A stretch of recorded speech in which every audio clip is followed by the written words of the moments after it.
welcome to all VIP guests for today. Let us give them warm of applause today.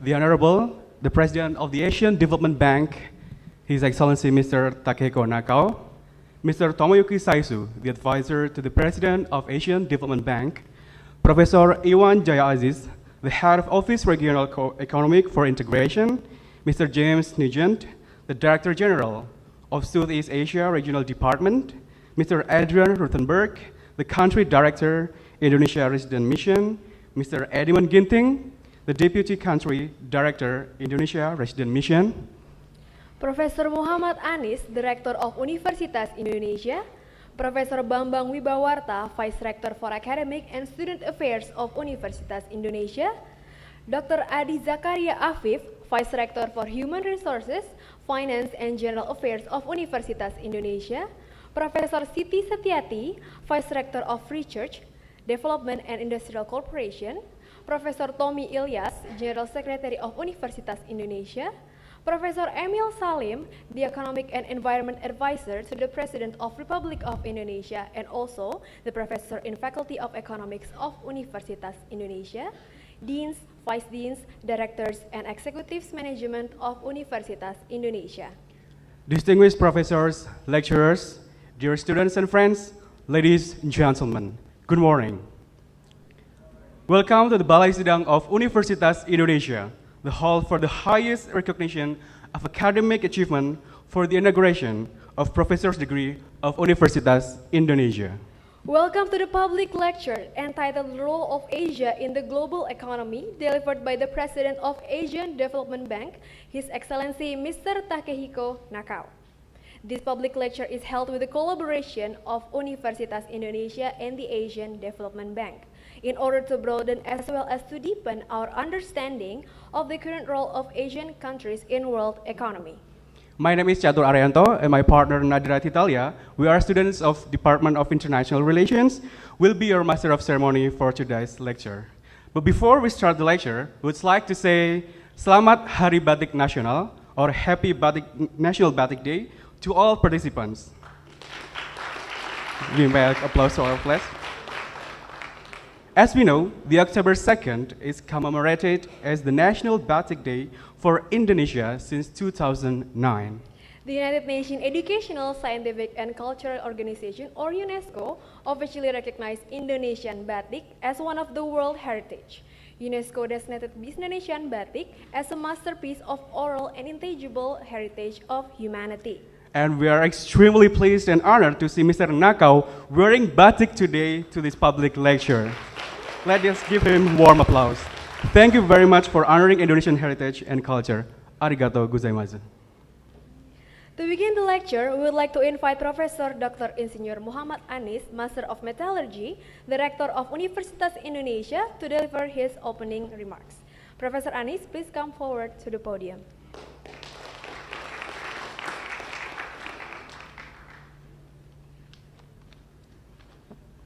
Bismillahirrahmanirrahim. Assalamualaikum warahmatullahi wabarakatuh. Selamat pagi and a very good morning. His Excellencies Mr. Takehiko Nakao, the President of the Asian Development Bank, His Excellencies Professor Emil Salim, honorable guests, distinguished ladies and gentlemen. Welcome to our campus Universitas Indonesia. It gives me great pleasure to welcome to the Depok campus of Universitas Indonesia His Excellencies Takehiko Nakao, the President of the Asian Development Bank. We are honored to have you with us today and very much looking forward to your public lectures on the role of Asia in the global economy. Welcome also to other distinguished guests, officials, academics, students, journalists, and others to our campus. Universitas Indonesia has played an important part in our country's modern history in the fields of economics, finance, and development. Many of our alumni have attained important positions in governments and elsewhere. We now look to the future and to improve the work we do in higher education, in teaching, research, and assisting policymakers. We are fortunate to have Mr. Nakao here today. He needs little introduction. It is difficult to understate the prominence of the still young bank president, Mr. Nakao, a graduate of Tokyo University, went on to study at the University of California at Berkeley. He spent most of his career with the Japanese Finance Ministry, with assignments in Washington and with the IMF, before taking up his post as the ADB president. The Asian Development Bank now plays a hugely important role in working to reduce poverty and to stimulate development in Asia. Under Mr. Nakao's leadership, the ADB continues to support important major development projects and produce highly valuable research reports on issues such as energy, insurance, and the environment. The ADB has worked with the Indonesian Department of Education in a number of projects. Higher education is so important for the development of Indonesia that we would like to see the ADB get more involved in future in the higher education sector. Of course, Universitas Indonesia would like to play a part in that. We are very positive about our relation with the ADB and for their support in our works of education, research, and public outreach. In fact, Universitas Indonesia's relationship with the ADB goes back to 1993. More recently, in 2011, the ADB helped us set up a reference corner in the Faculty of Economics library, where a very good collection of reference materials on finance, economic, and development are available to students, lecturers, and researchers. The Asian Development Bank's resource corner is always busy because of the quality of the materials and their relevance to the Indonesian situation. The ADB produces a constant stream of highly topical publications based on research that are of use to academics and policymakers and makes them available to access and download.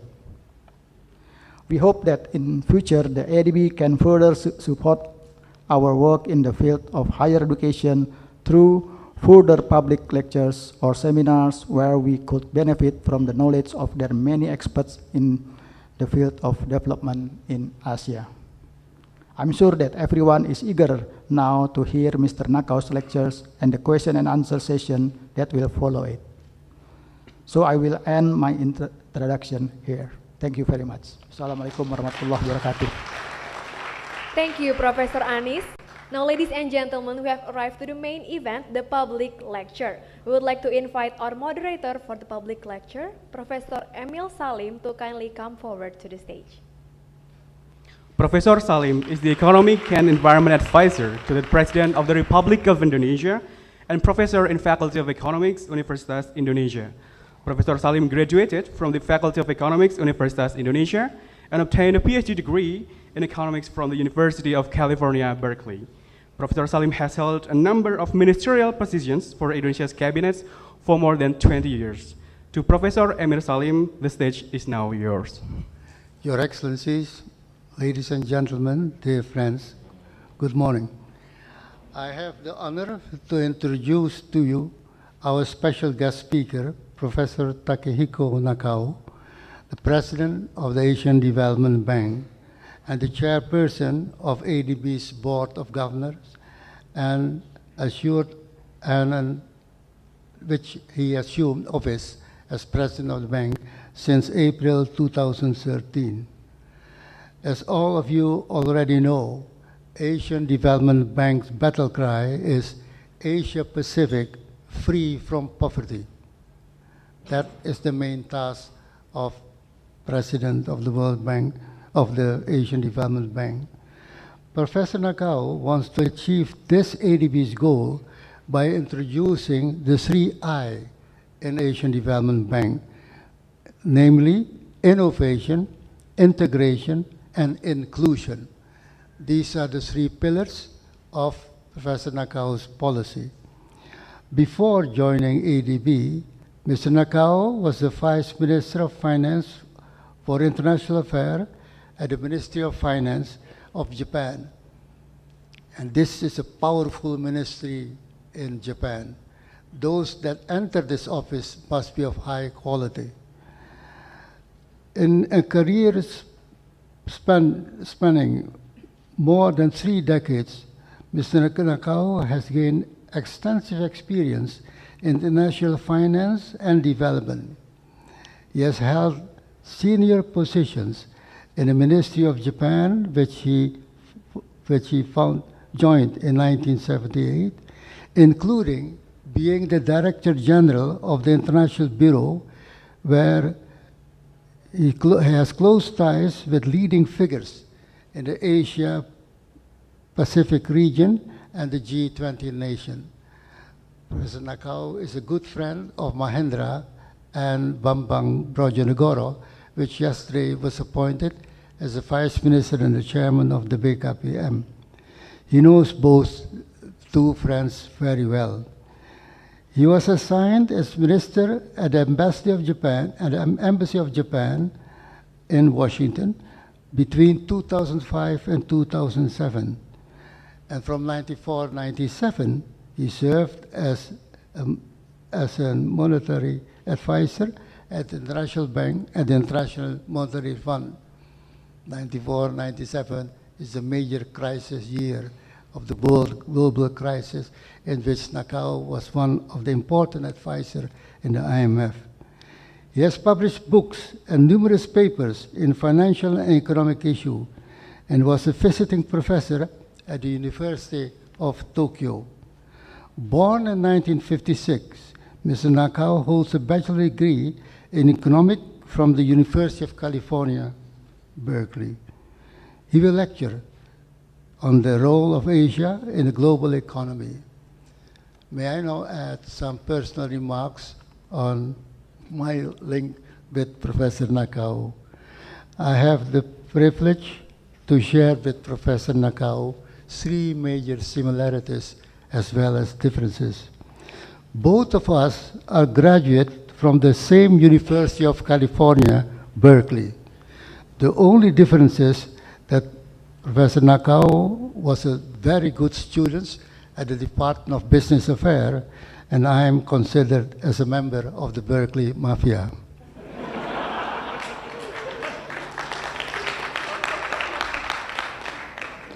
Both of us have had the same hobby of listening to good, sound classical music. The only difference is Professor Nakao, when he listens to classical music, has sake or wine in his hand. While when I'm listening to classical music, I'm in the car struggling with the traffic jam in Jakarta. Both of us likes Japanese food. I'm fond of Japanese food, but I'm a consumer. And Professor Nakao is a good Japanese food cook. He cooks very well, sukiyaki. It's rather famous among his friends. So with that difference and similarities, may I now present Professor Nakao as the speaker for this morning. Thank you.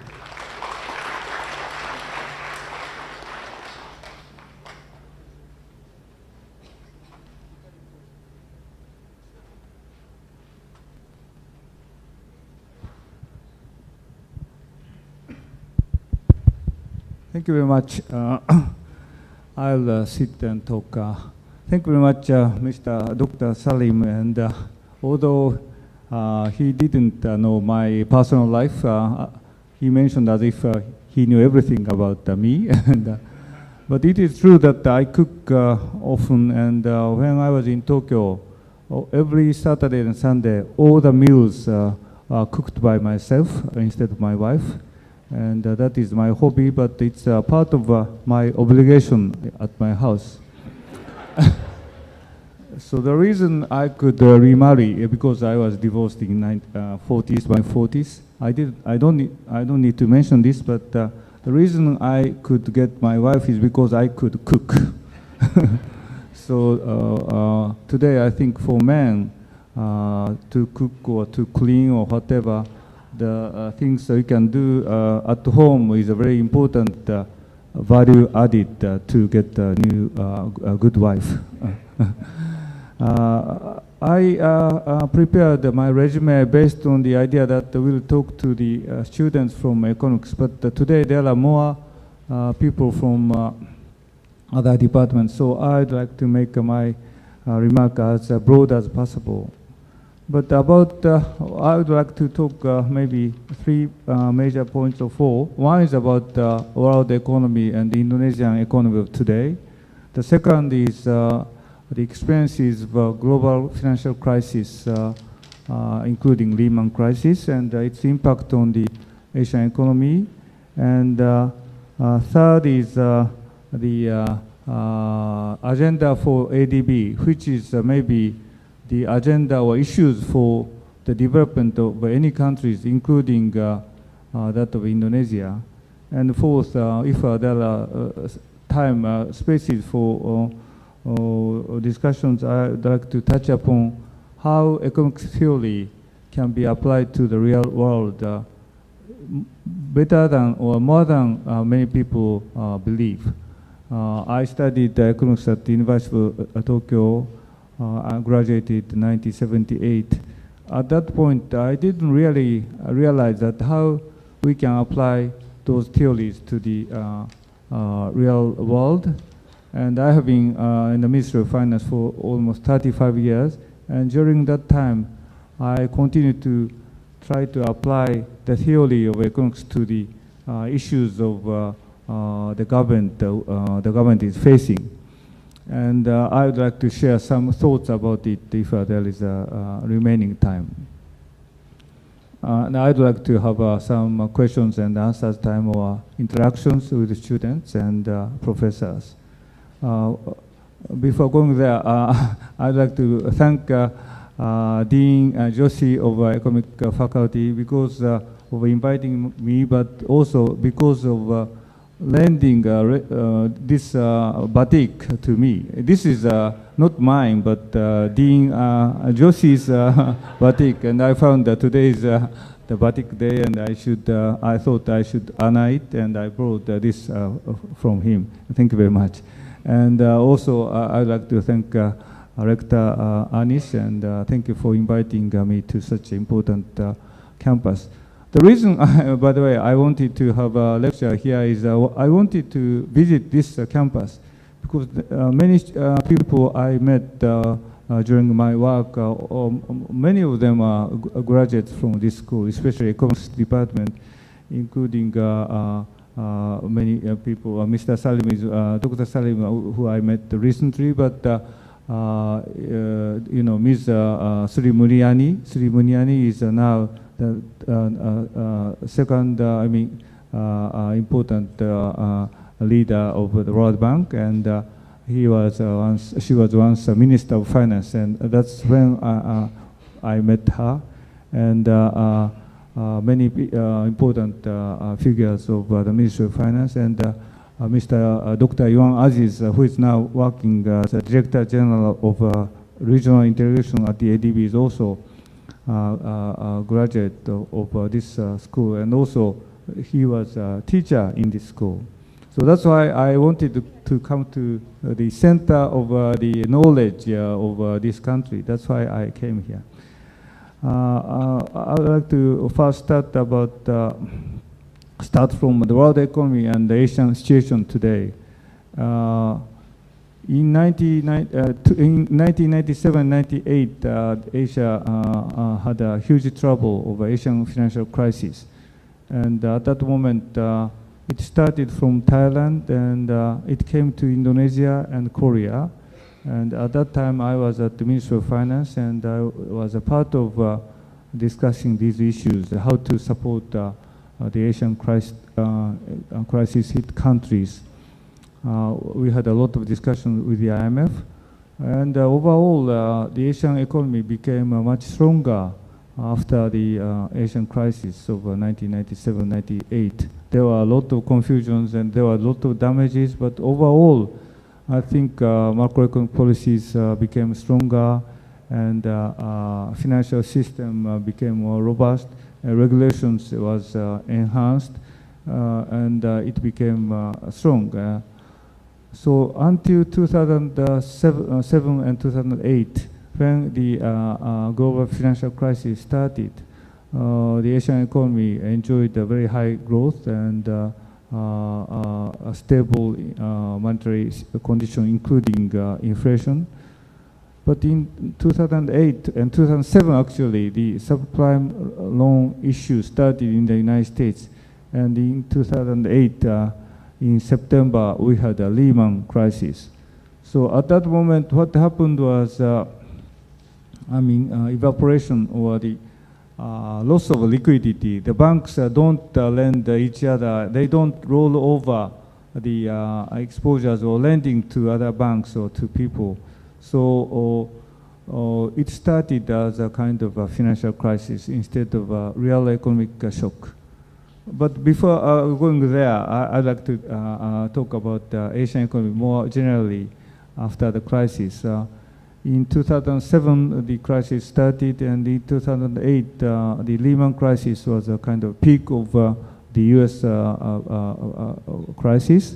And in 2009, the developed economy as a whole recorded a negative growth. And this is the first time since the Great Depression period of 1930s. But what I want to mention here is because of the support by international financial institutions and efforts by countries, Asian economies have kept rather robust growth even after the crisis, global financial crisis. In 2009, Japan recorded minus 5% negative growth, but in Indonesia it was like 4% something, and even after the crisis, Indonesia has kept a very strong growth, robust growth. Again, in 2009 it was like 4% something, but other years, including last year, was 6% something growth, maintained rather strong growth.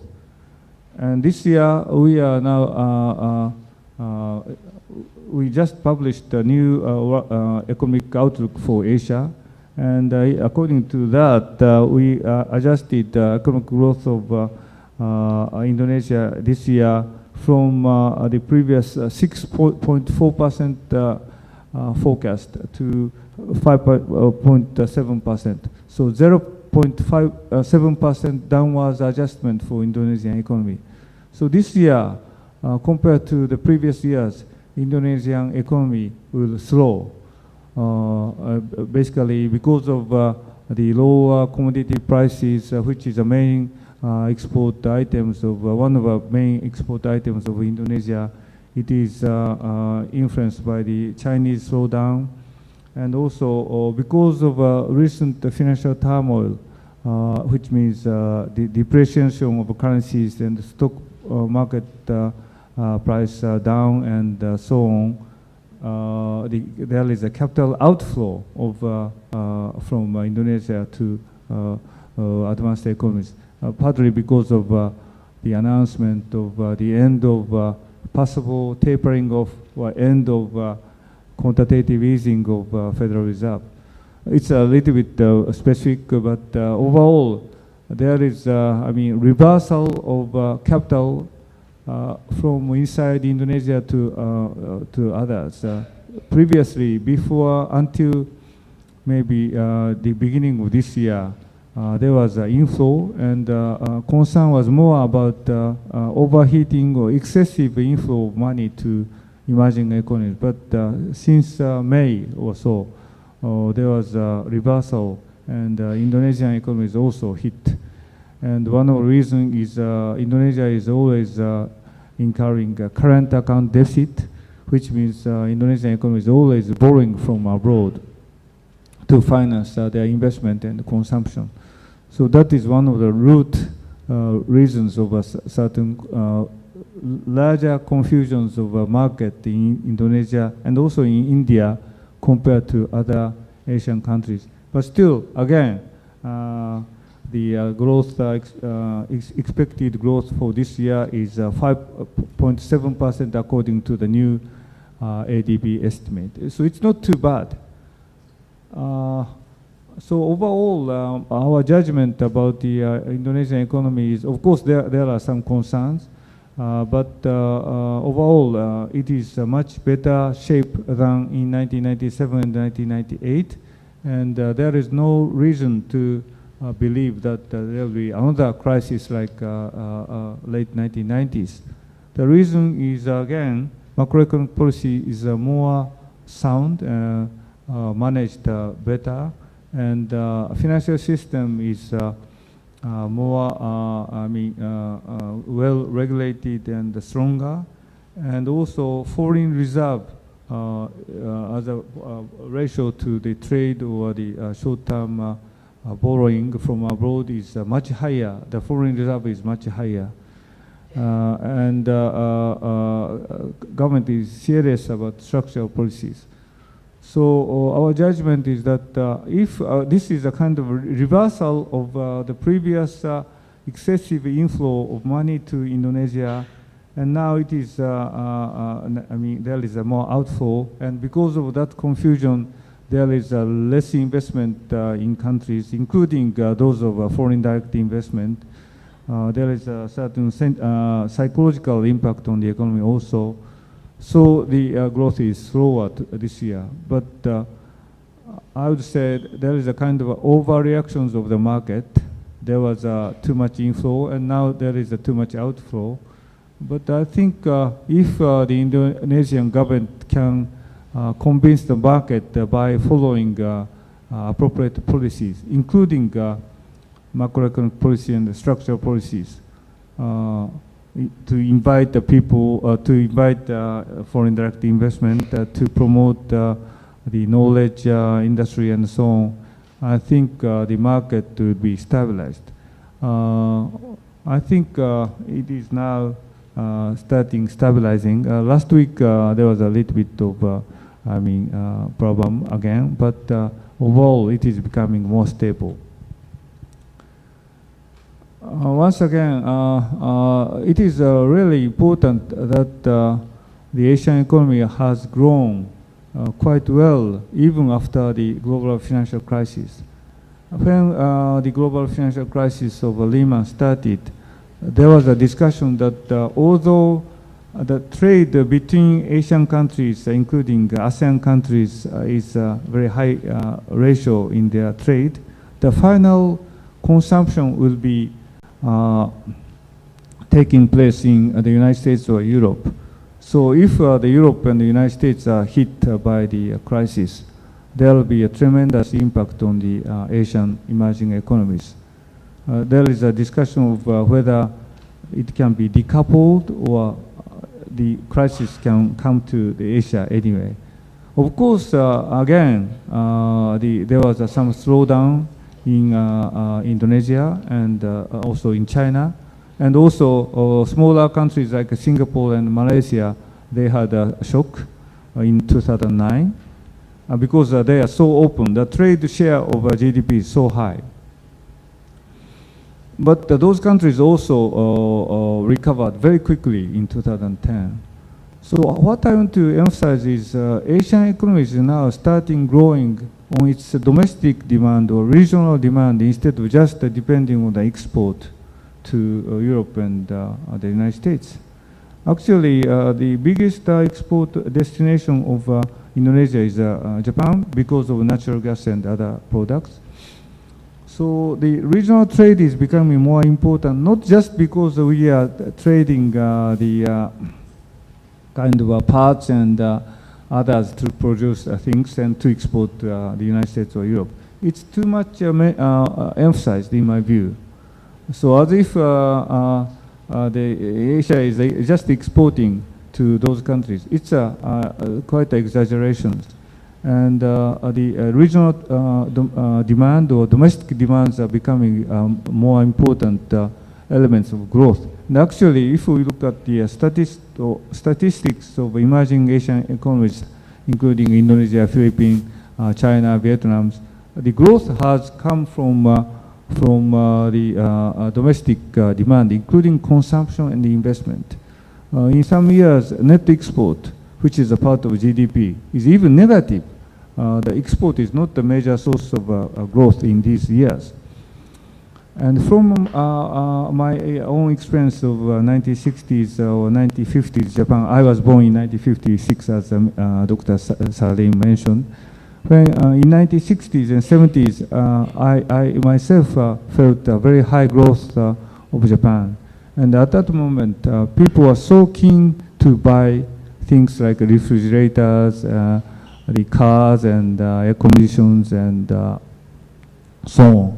In 1960s, we called it three important good tools, important tools. One is a refrigerator, one is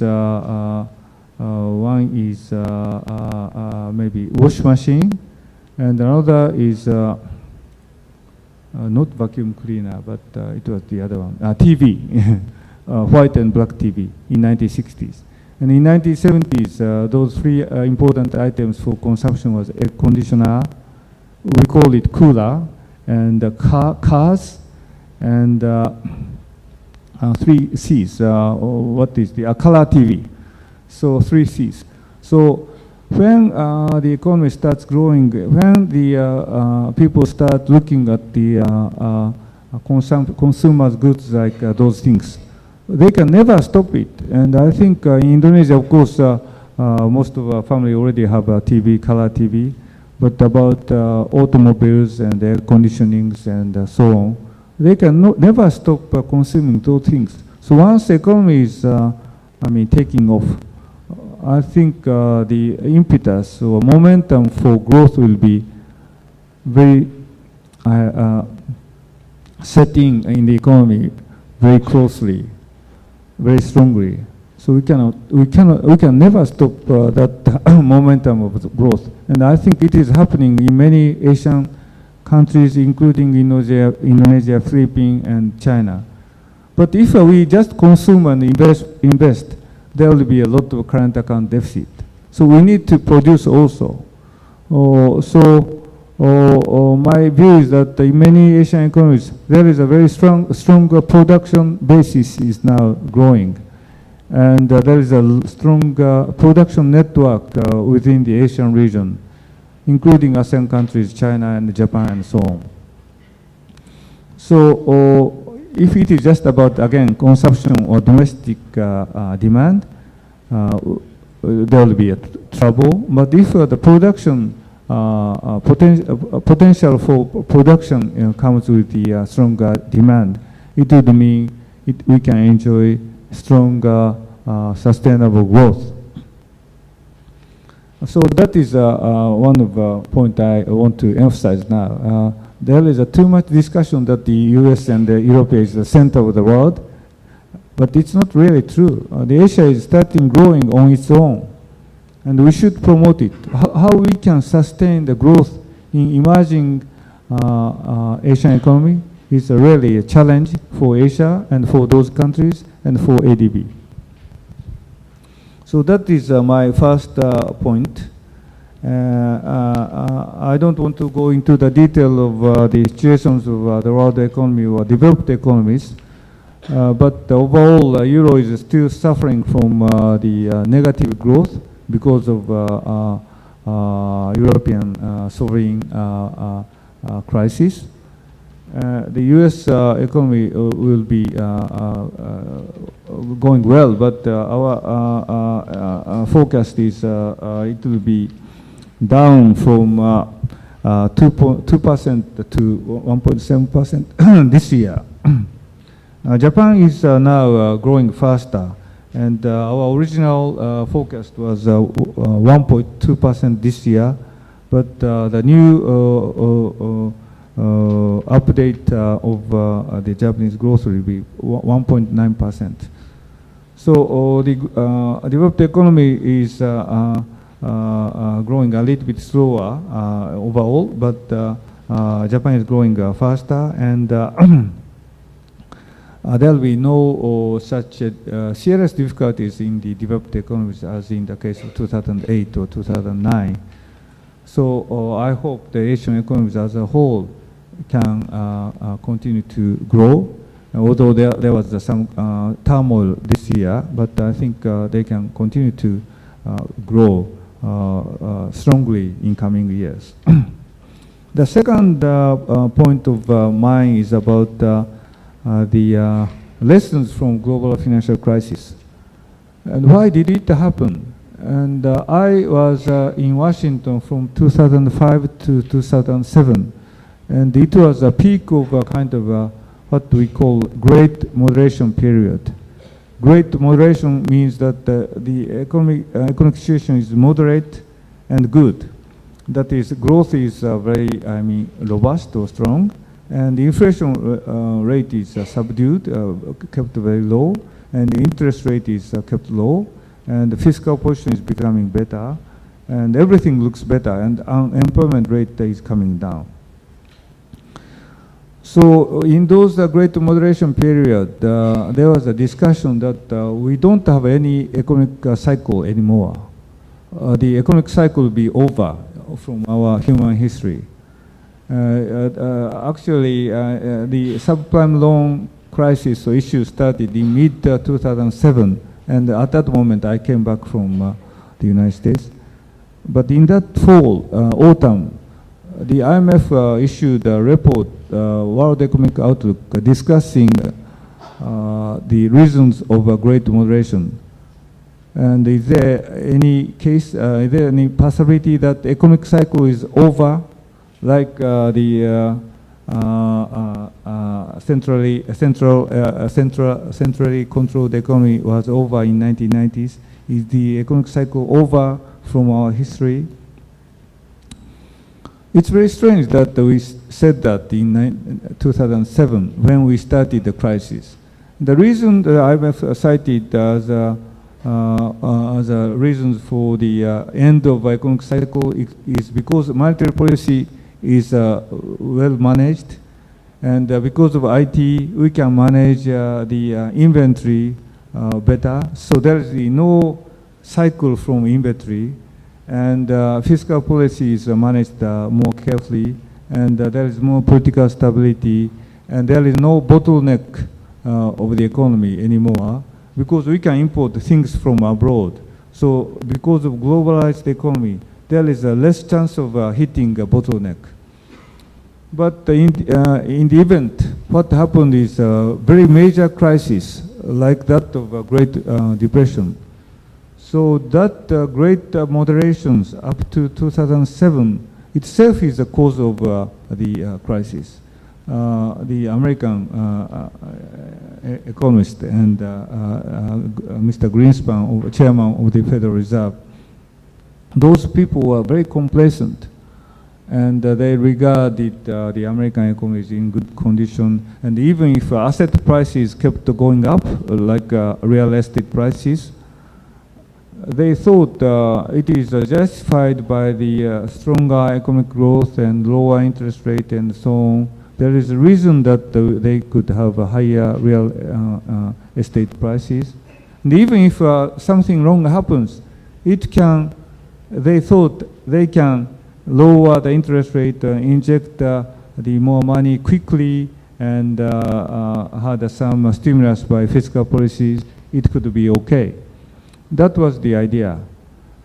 But when it started, even if they tried to lower interest rate, provided more liquidity, they couldn't stop the crisis.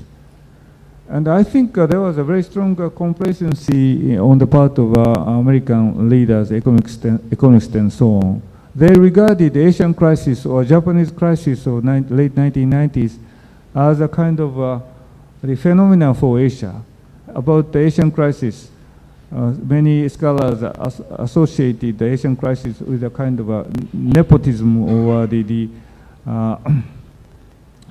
crony capitalism, in which regulation is not strict enough and people rely on each other, and there is no discipline, and the overheating could be caused because of very weak macroeconomic policies and so on. And also, many American scholars discussed that the Japanese crisis of late 1990s, financial crisis, because of the very slow pace of monetary easing by the BOJ, and too small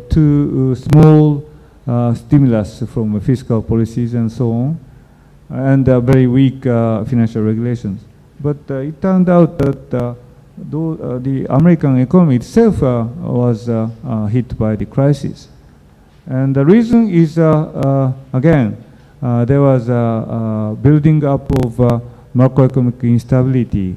Current account deficit was widening up to 6% of GDP. And the house prices kept going up.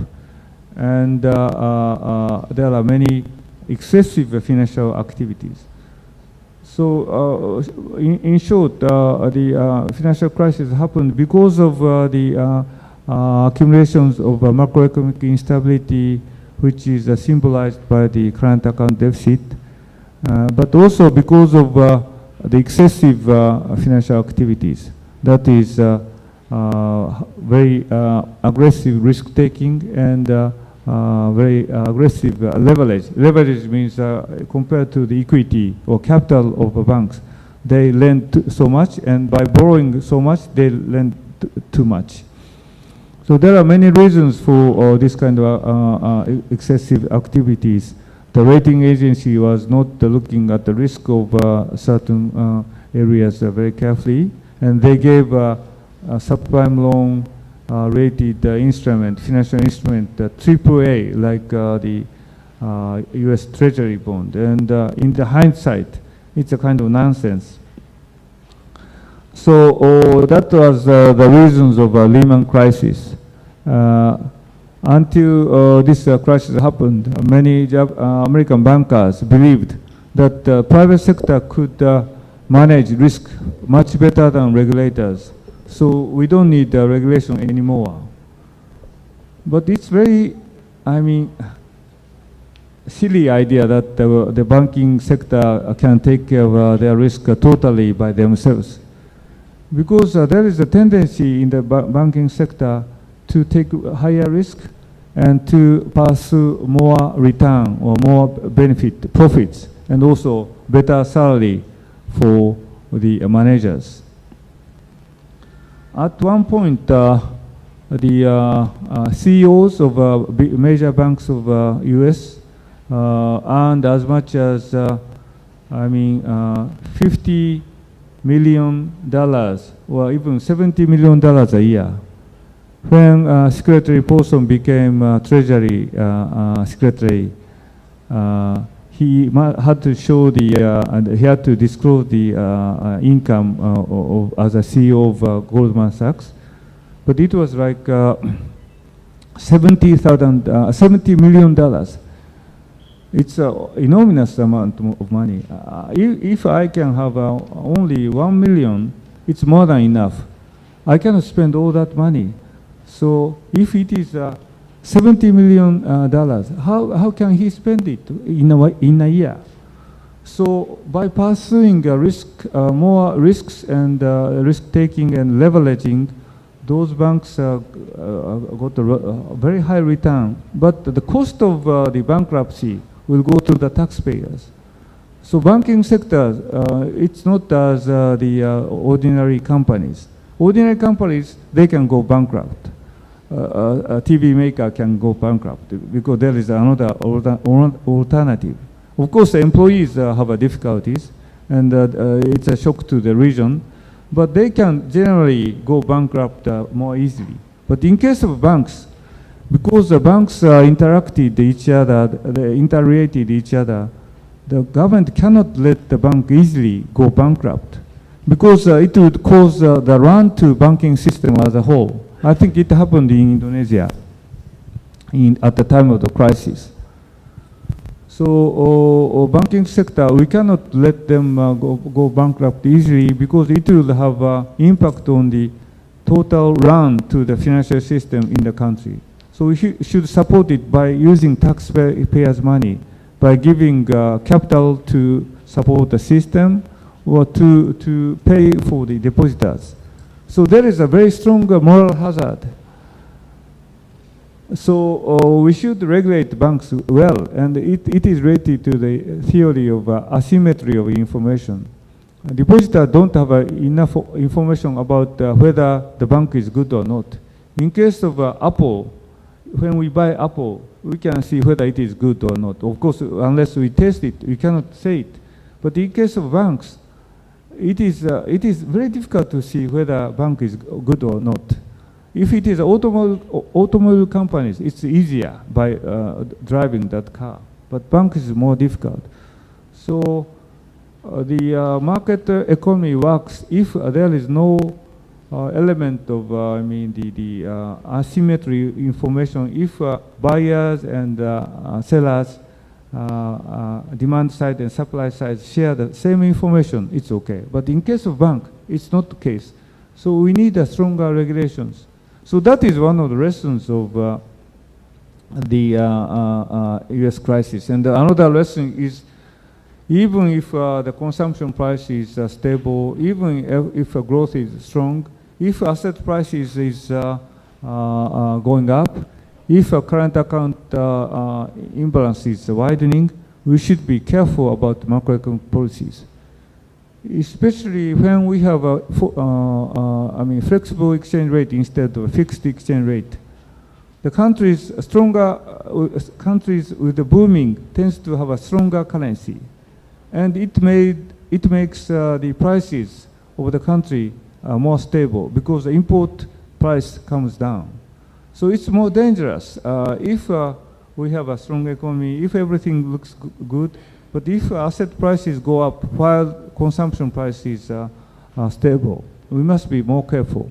That is another lesson from the US crisis. About Europe, I have a very limited time I found, so I don't want to go into the detail. But in case of Europe, one of the challenges, they have only a single currency among Euro member countries of 17, or it is now 18. They share the same currency, and they share the same monetary policy, but fiscal policy is not integrated. And the supervision of banks is not integrated, although they are trying to promote the idea of a single supervision. So when crisis hits, sometimes the fiscal policies, budget should support banking sector. But in case of Europe, it is more difficult because supporting Spanish banks by using the money of German taxpayers, it's a very difficult issue. And when they established euro, they prohibited the transfer of fiscal money, the budget money, taxpayers' money between countries. They prohibited instead of, being silent about it. So the idea is by pursuing the good fiscal policies, they can maintain the same monetary policies healthy, and they can use the same currency. But what happened is, again, like the US case, they were very complacent until 2009 or 2008. Maybe toward the end of 2009. The Greek bond interest rate is not so different from that of a German bond. the 10 years bond difference of interest is like 0.5%. But Greek is a much more, risky country. So German pensioners and bankers lend a lot of money to Greece, and Greece could import a lot from Germany. So current account deficit was very large, and fiscal deficit was very large, and there was a very high, accelerations of wages and so on. So there was a huge imbalance, but until the end, people really didn't want to look at it. And then what happened is all of a sudden there was a concern about the repayment ability of a Greek bond, and then people started selling the bond of Greece, and the interest. So selling means lower prices of bond, which means a higher price of the interest for those bonds. So all of a sudden the government couldn't finance their deficit by issuing bond, and the interest rate became like 20%. So instead of attacking on the currency depreciation, what happened was the interest rate hike of a bond. And it was very difficult to take care of it, because although once again monetary policy is a single one, and they couldn't just provide money to the problem countries easily, and there can be no depreciation, there is no adjustment of currency, which means they cannot get the competitiveness back by depreciation. And fiscal policy, the input in the banking sector by the budget, for instance, is not easy. It cannot be done. So although Europe is the same economic area, the question is whether it is a kind of optimal currency area or not. They are making efforts, and the international community, including the IMF, are supporting European countries, and they are more stable today than before, partly because of their own efforts of fiscal policies, structural adjustment, monetary policy, and so on. I think they will continue to face some challenges going forward. I hope they will be stabilized, but there are major challenges. I would like to go to the next section, which is about the Asia again. So ADB is an institution of lending money to developing member countries. And we approve every year the loans of about $13 billion. And our outstanding lending is about $70 billion. It looks large, but compared to the vast need of the infrastructure building in Asia, we regard $8 trillion is needed for 10 years. So about $800 billion. And out of which we are lending only $13 billion a year. But still, we are playing an important role in the region, because we finance the certain projects and programs with a certain knowledge transfer. We advise the government what kind of policy they need for climate change, for water management, forest management, and how they can build infrastructure like electricity, highways, ports, and railways well. So our money goes with the knowledge. We have about 3,000 staffs in the bank. About 1,000 is professional staff, and there are many Indonesian staffs. So I think although the ADB is not such a big institution like the World Bank, and compared to the need of the money for the region, it's small. But of course, the countries also can finance those infrastructure. But the ADB's input can be regarded a very important input for those economies. That's what I'm thinking. There are many challenges for Asia and for the ADB. And one is poverty reduction. Still in Asia, we have, although Asia is growing very fast, we still have 800 million people who live under $1.25 a day. That is absolute poverty. And poverty is not just about income. The poverty is related to health and also some issues like lack of education. So lack of education is a problem for growth. If people are not educated, they cannot grow. The development itself becomes slow. But at the same time, and also if people are not healthy, it's not good for development because of poor labor workers. But at the same time, good health, good education should be regarded a kind of very important aspect of human empowerment, human welfare. So those elements should be also regarded a kind of poverty. If health is not ensured, if education is not provided to all kids, it is a part of poverty. So there are many remaining issues in Asia, and even in middle-income countries like China or Indonesia or Philippines or especially India. India is lower middle-income countries. The poverty reduction is a still issue. The Indonesia per capita GDP is now like 3,500, and it's much more than Philippines. Philippines like 2,500. Maybe in 1950s, by the way, Philippines was regarded the next richest economy in Asia next to Japan, even better than Korea. But generally speaking, Korea and Japan grew very fast in those years, and Philippines should pay more attention to those issues. And in case of Indonesia, Indonesia's per capita GDP is now surpassing Philippines, and that is a very good sign. And I think Philippines should make further efforts of poverty reduction, but also growth. So Indonesia is one of great economies of emerging economies in Asia. The population is 240 million.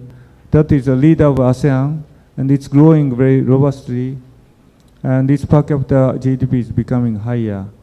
So whether Indonesia can succeed in further development or not is a kind of very important symbol or sign whether Asia can become a more wealthy, developed area or not. So for middle-income countries, what kind of challenges are there? There are many challenges. Of course, developed economies also have a lot of challenges. But middle-income countries have a lot of challenges. One is how we can build a better infrastructure to have investment from abroad or from domestic. We need good highways and to transport goods, railways, and electricity is very important for industry and also for the household. Railway is also important because if we use only, automobiles, the traffic congestions and pollution becomes even worse. So railway or public transportation is really important. And education is important again. So in economic theory, we have a capital or the machines and so on. But also human capital is, of course, the important factor of production. And to become richer, to avoid what we call middle-income trap, human resource enhancement is the key issue. And I talked to the Minister Basri of Finance in Bali 2 weeks ago, and he really focuses on these issues of human resources and diversifications of economy from agriculture or commodity-based things to the more diversified, more advanced industrial structure. But it's easy to say we should diversify the economy from the subsistence economy or commodity-related industry to more advanced diversified economy. It's easy to say that. And also it's easy to say we should enhance the human capital. Education is in that regard very important. But again, I think the Rector Anis and the other people in this university is always struggling. What kind of target should we have? Is it about engineering, or is it about ecology, or is it about literature? What kind of targets should we have? Because the economies are changing very quickly these days, it's more difficult to find a good, it is more difficult to have a good choice of how to teach, what we can teach to students. So there are many issues. And also issues about public finance. To do things, we need more money. The government needs more money. How can we collect, how can we mobilize people's money by tax in a more balanced manner is a key challenge. So without tax revenue, the government cannot implement needed project of the infrastructure and education. So to have a stable, fair tax system and good enforcement of those things is really important. And how to use money is also important. Of course, we should avoid pork barreling or just giving money away. And in that regard, the Indonesian government decision to reduce the fuel subsidy was a very good decision. Because fuel subsidy, although it is, regarded important for poorer people, but overall, the benefit of subsidy goes more to wealthier people. So it was a nice idea to reduce it. How can we use the money better is an important question. And about social security, Indonesia is still young population, but in the end, the society becomes aging. And we need a good social protection for aged people and good insurance for health. But how do we design those things well is a very important question. So in many developed economies, the pension and health care is becoming a very difficult issue because it is very costly.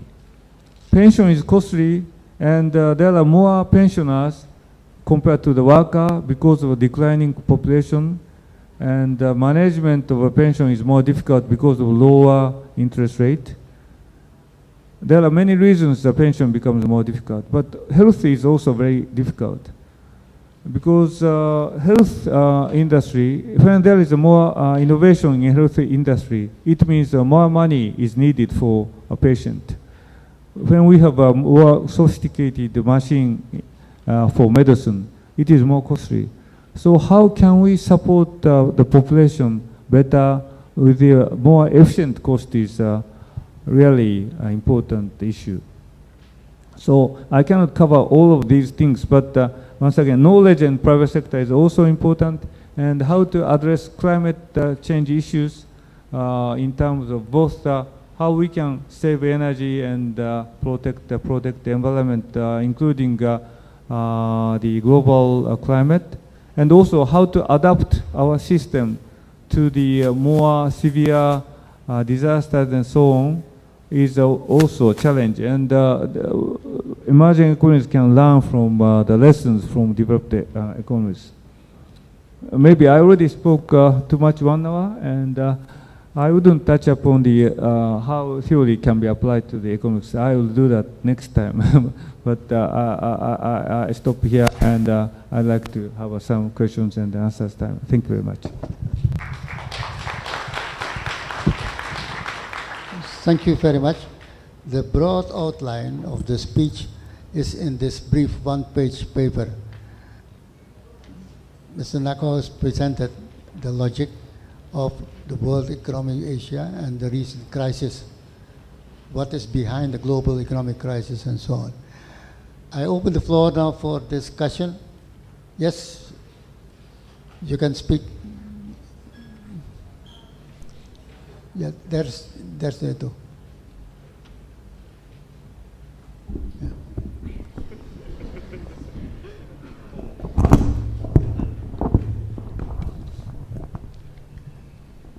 Good day, sir. Thank you very much for such enlightening lecture. My name is Monica Agnes Silvia. I'm from International Relations Department. And I would like to highlight the idea of the development in our region, especially in Asia Pacific. So it has been mentioned before that we can infer that Asia and the Pacific is becoming a prominent region in the global economic.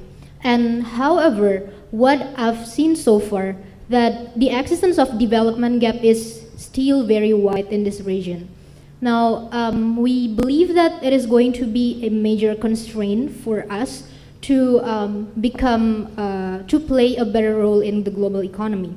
And I believe that as the Region Development Agency, ADB, as the Asian Region Development Agency, is actually taking a role in terms of handling these issues. So my question would be, how does the ADB exactly respond to the case of development gap which widely exists in our region, in the Asia Pacific? And how does the 6 points mentioned in the paper, from the infrastructure until the climate change, how does these 6 points, how does ADB ensure that those 6 points this actually promote the equality for all of countries to get those 6 points to be equal? Yeah, thank you very much. Thank you very much. A very good question, and those are issues we are always discussing within the ADB. And the day before yesterday, we had a one-day meeting about the midterm strategy of ADB, and we discussed how we can service the Asian region better. As you said, Asia is becoming very important, maybe the most important region for the global growth. And I mentioned this to Prime Minister Abe when he came to Manila. The Asia is becoming more important because the population is large, and also the growth is higher. So it means every year, the more growth is stemming from Asia. And Asia is with a lot of histories and cultures, so we can have a more impact on the global economy. Last week, I had a discussion with the advisory group of ADB Institute, which is in Tokyo, about the knowledge. And some advisors mentioned that Asia can be the center of knowledge in 21st century, or the 21st century can be Asian century. I'm not so optimistic about it because the European countries and the US have traditions of innovations and so many other things from 16th century. They have built up ideas of market economy, rule of law, international affairs, and the technologies and technologies about the war itself, which was not very good.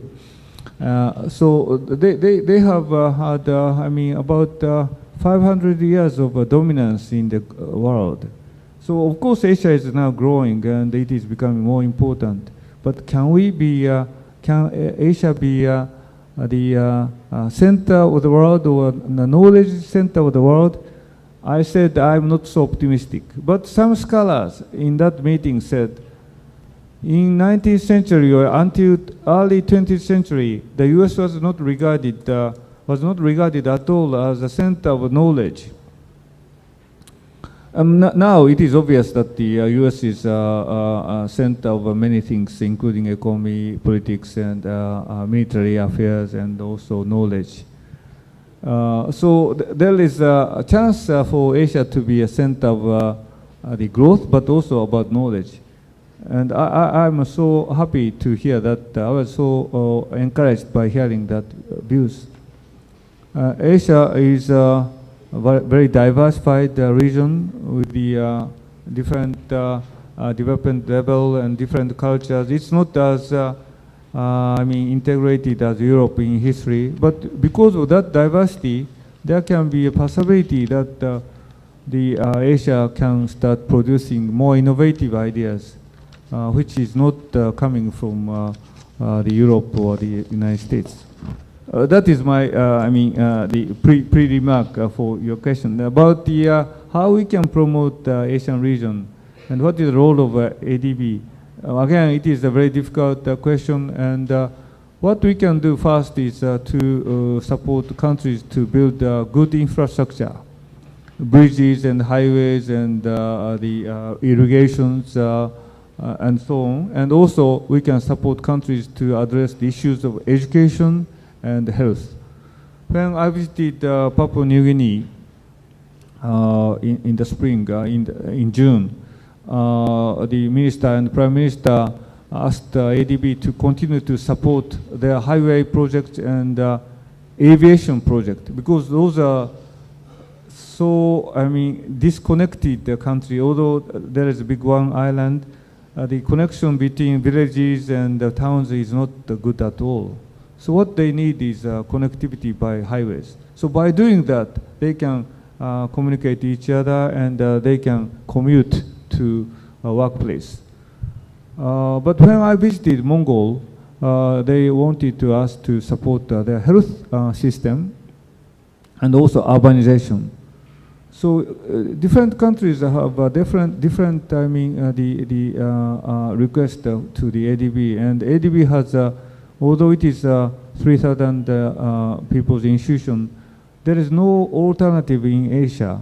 That is international organization, and objective and neutral ideas can come from it, and it has a lot of knowledge from our experiences in doing projects and programs in countries. So I think there are different ways we can support countries. But in case of Indonesia, I think definitely we need to support again, infrastructure and human resource management, and also how we can promote private sector activities. It's not easy, and generally speaking, I would say the role of government is, of course, the most important thing. The ADB cannot help those vast needs of countries on our own. We can just support the efforts of government. So in that regard, the strong governance is really important. The stable political system supported by professional bureaucrats, as we already mentioned, including graduates from this school. The good political system, clean politicians, supported by good official sectors is really important. And that is the basis for stronger private activities. And also, you mentioned these 6 elements. Climate issues. It is true that the most of CO2 are still emitted from developed economies.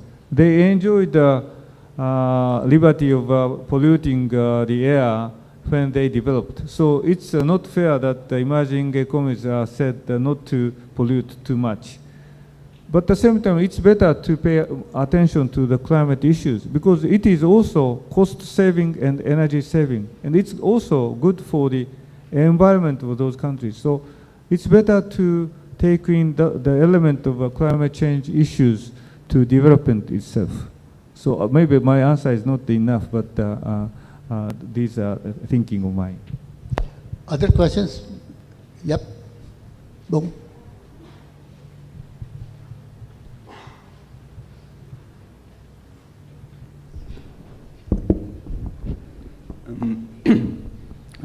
Good morning. My name is Evan Teguh Prima, and I'm a student from Faculty of Economics. Thank you for His Excellency Mr. Takehiko Nakao and Prof. Emil Salim. I want to ask you some question about poverty. Actually, I'm now taking poverty economic class in my faculty, and regarding to the word in front is Asian Development Bank is fighting poverty.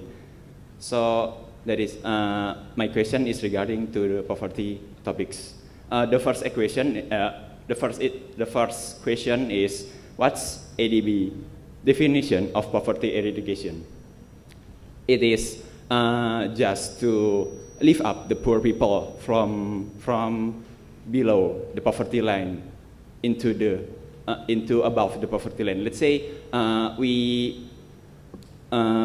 take the poor people from poor people income from $0.8 a day into the $2.2 per day, and we can say that poverty eradication is success. Or there is anything else from what we call fighting poverty. The second question is, how about the inequality?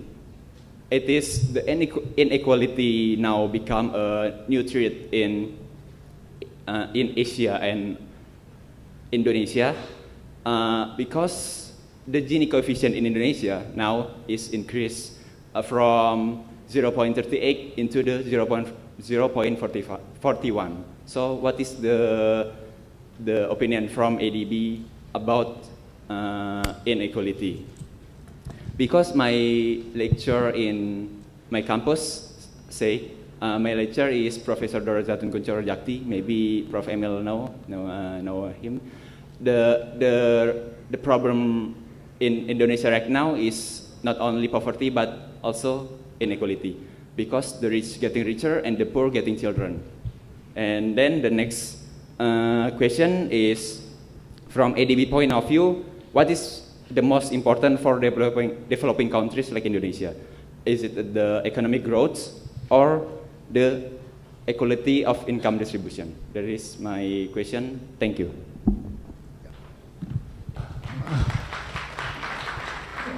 Thank you very much. Poverty can be defined many ways, and even about income poverty, there are several categories, and we often use the $1.25 per day living kind of absolute poverty, income poverty. And by that measure, Asia still have 800 billion people under the poverty line. But as I mentioned, the poverty may mean many things: lack of education, lack of access to the water, lack of access to the health, and so on. So we should include those poverty also important objectives of poverty reduction. And also, so the poverty reduction and inclusive growth is one of the most important objective for us. So growth is of course needed. We had the same kind of discussion once again 2 days ago with the board members of ADB. Do we need to support more inclusiveness or equality compared to the growth? Or growth can be inclusive, but inclusive means growth would have a benefit to wider populations of the country. But do our projects themselves address more directly the poverty reductions, or is it okay to keep paying attention to the growth? That is the second point, the third point you mentioned. So there is always discussion which way we should go, whether we should address poverty itself right away, or by promoting growth we can address poverty. There are many discussions about it, but basically the ADB, what the ADB is doing is again building roads and water management. Electricity is a very important part of our work. And I myself feel that growth is very important engine for poverty reductions. So if we look at the history of developed economies today, when they built highways, I mentioned this in the board meeting also, but when the US built the railway from the east coast to the west coast in the mid-19th century, they discussed a lot about the poverty. They just wanted to develop the country, And that's how they could eradicate poverty in the end. Of course, there still remains some poverty, but overall, when we have a growth, usually poverty is reduced. In case of Japan, there were many poor families, absolute poor families in 1950s and 60s, but when economies grow, people can go to the cities to work better, and they earn more money. And they can educate the students, their kids well, and it makes our labor even stronger. So I think growth is really needed, and for that, infrastructure, as I mentioned, is also important, education important, and governance and other soft infrastructure is also needed. So the ADB is also doing some work in the poverty reduction itself, like health and education.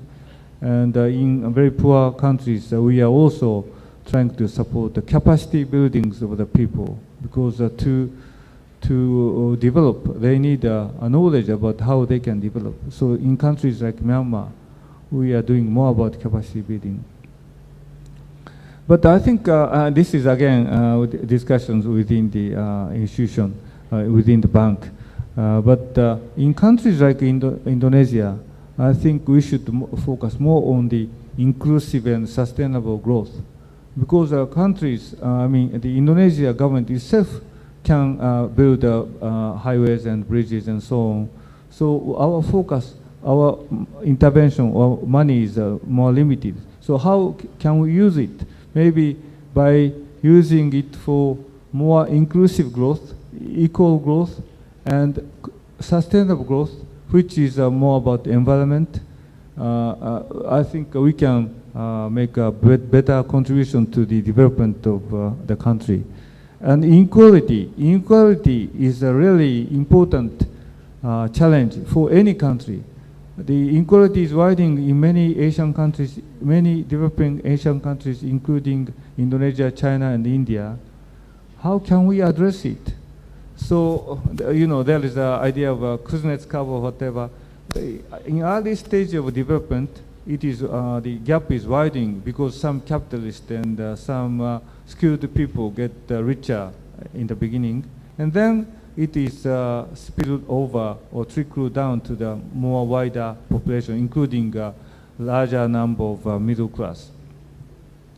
So can we tolerate the widening gap of income, or we must address it? Maybe we should address those issues by providing a better education for the population, by giving a better health coverage, and having a better pension system for the population. We should address those issues. But again, it's a very difficult challenge, because every country is now facing that challenge, including the US and Japan.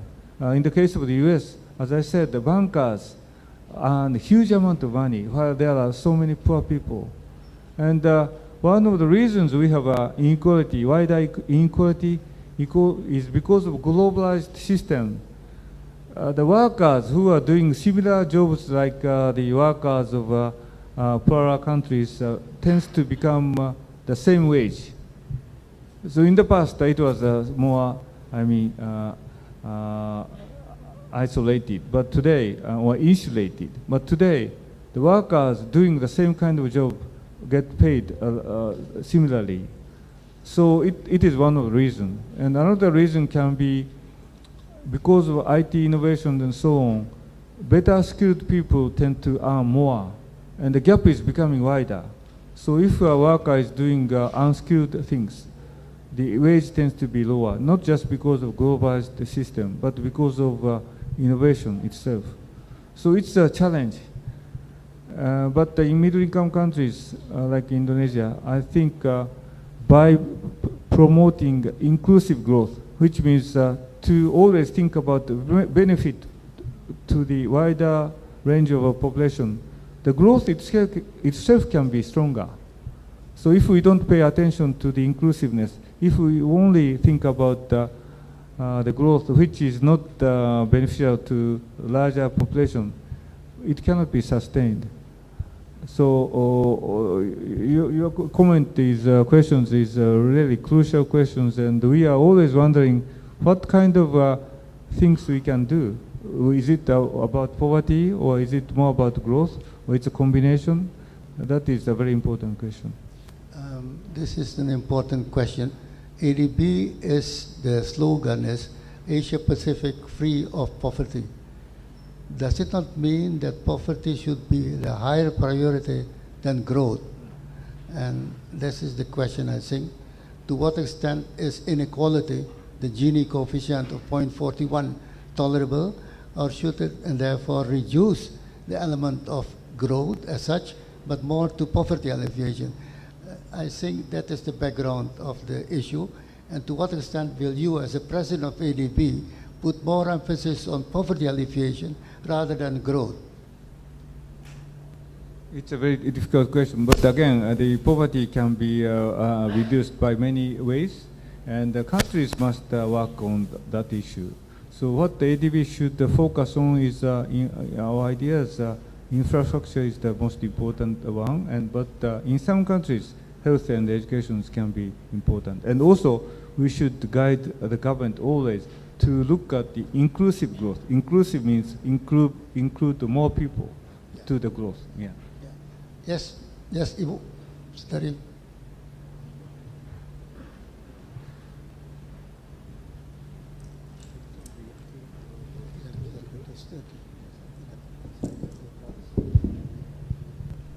Morning. My name is Indah from Department of International Relations. Given the growing presence of ADB in Asia Pacific countries to face the challenges of 21st centuries, I'm wondering how is ADB outreach to the remote areas of Indonesia? Because inequality happens in Indonesia between the Java and other Java islands. And how's ADB outreach to those cities? And is there any success story of development projects outside Java? Thank you. It's a very good question, and the rural development is one of the key issues for us, and one of the ways we are starting thinking again is the connectivity and the usage of IT and the new ways of supporting electricity supply in the rural areas using smaller solar system and so on. And we are once again thinking of revisiting agriculture and food security issues. So those are the areas we can support regional, rural areas. As you mentioned, often the poverty is more, existing more in the rural areas than cities. So even if the city is growing, if rural areas remain behind, it's not really the success of the country. So of course the countries should pay attention to the rural areas by connectivities and supporting education and so on. But the ADB should do it. But I'm sorry to say this, but I don't have any specific examples of the success stories of, Edmond, do you have any view about this? Edmond is a graduate of this school, and he is now the number 2 in the Jakarta office of ADB. Please mention something. Yeah.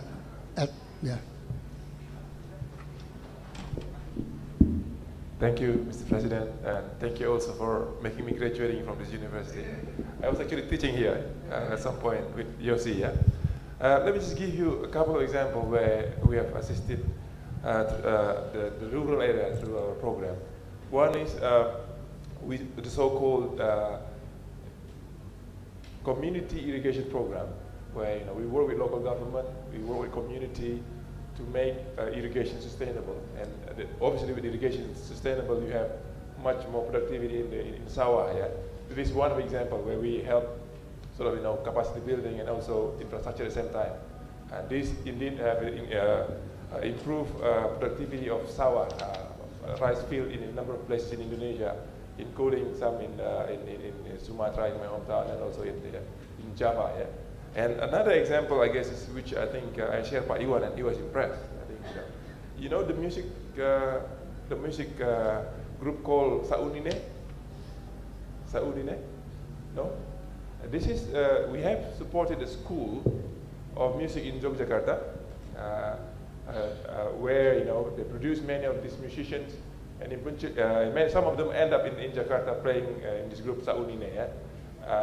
For those of you who haven't heard about it, they are the one who accompanying the Indonesian Idol.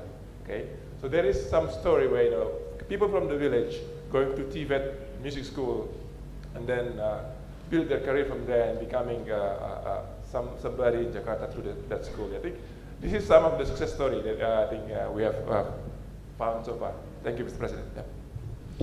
Thank you. That was Edmond Ginting, the Vice the Chairman here in ADB in Indonesia. Yes.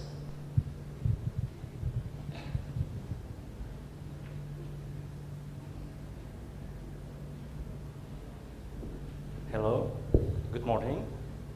First of all, allow me to introduce myself. My name is Maulana Putra. I am a master student of major in international relations. My question is related to ASEAN, because IDB has office in Philippines, so my question is related to ASEAN.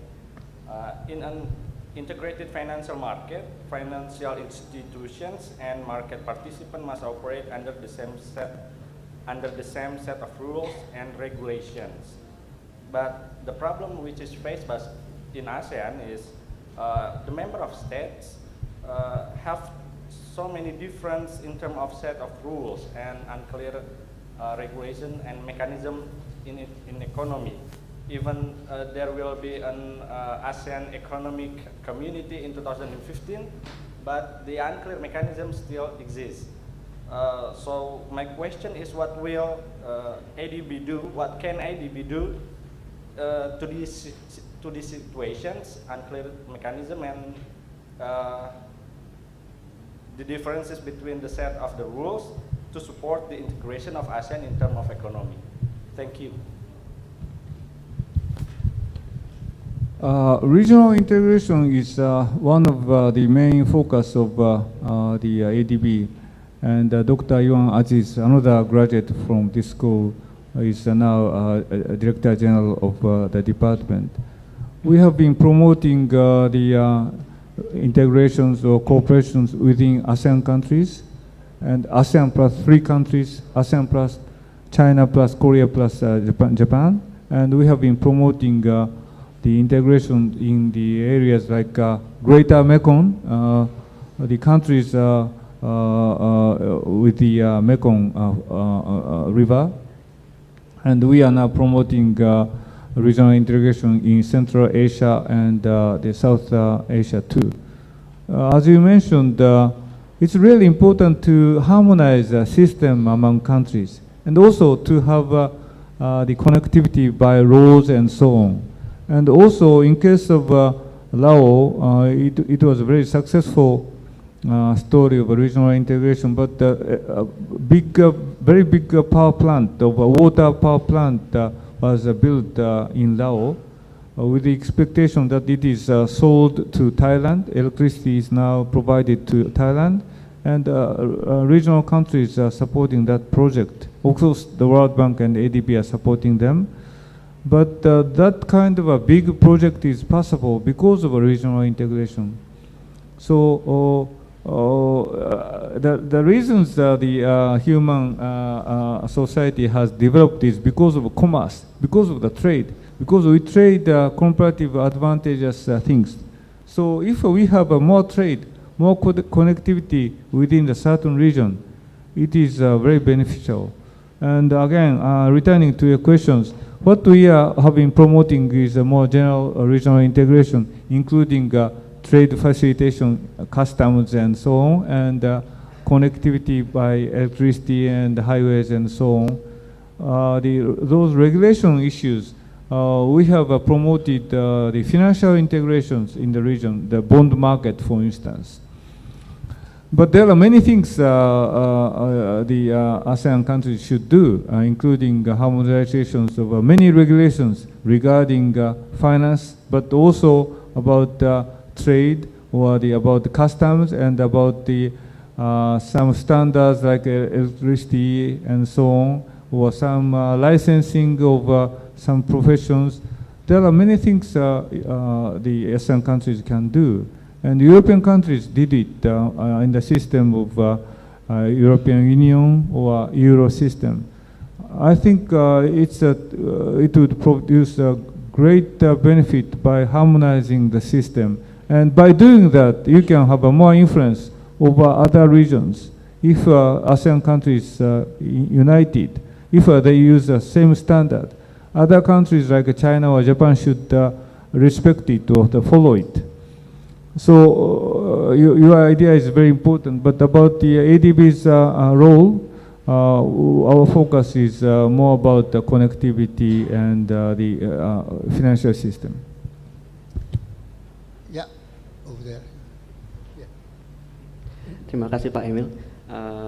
Good morning, Mr. Takehiko Nakao. I'm Jasmine Isanuddin, the undergraduate student from Faculty of Economics. I have a question.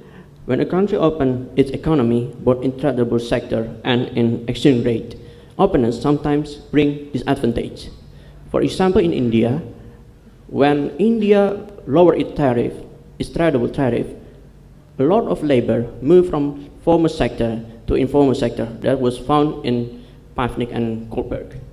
And the second is, openness sometimes make industry depend on imported inputs.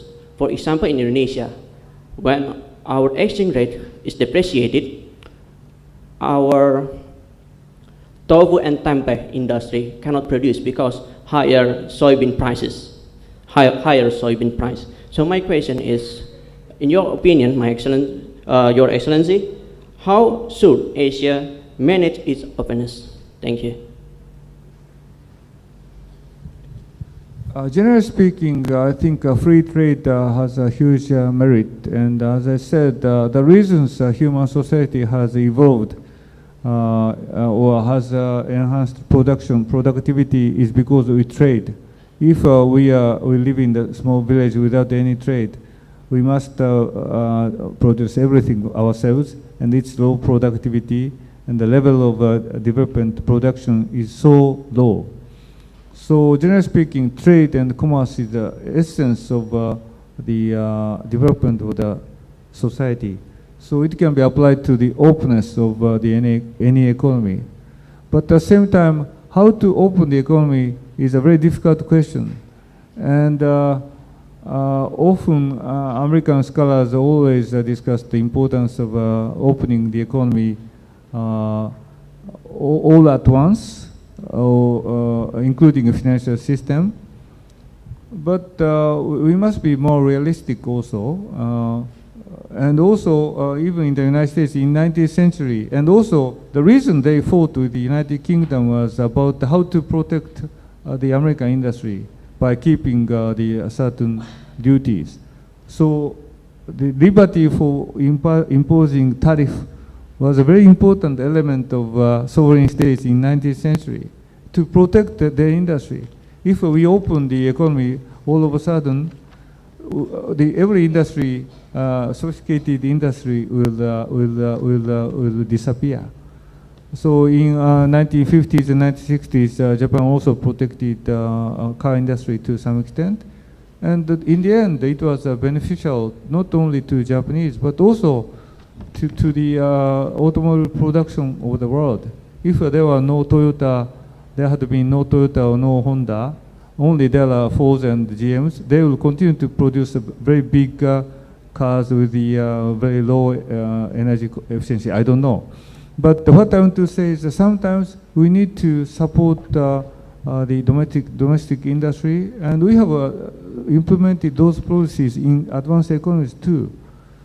But we must be very careful. In many cases, protecting the industry it will cause more cost and failure. The market is not big enough. The level of production is not as good as competing with others.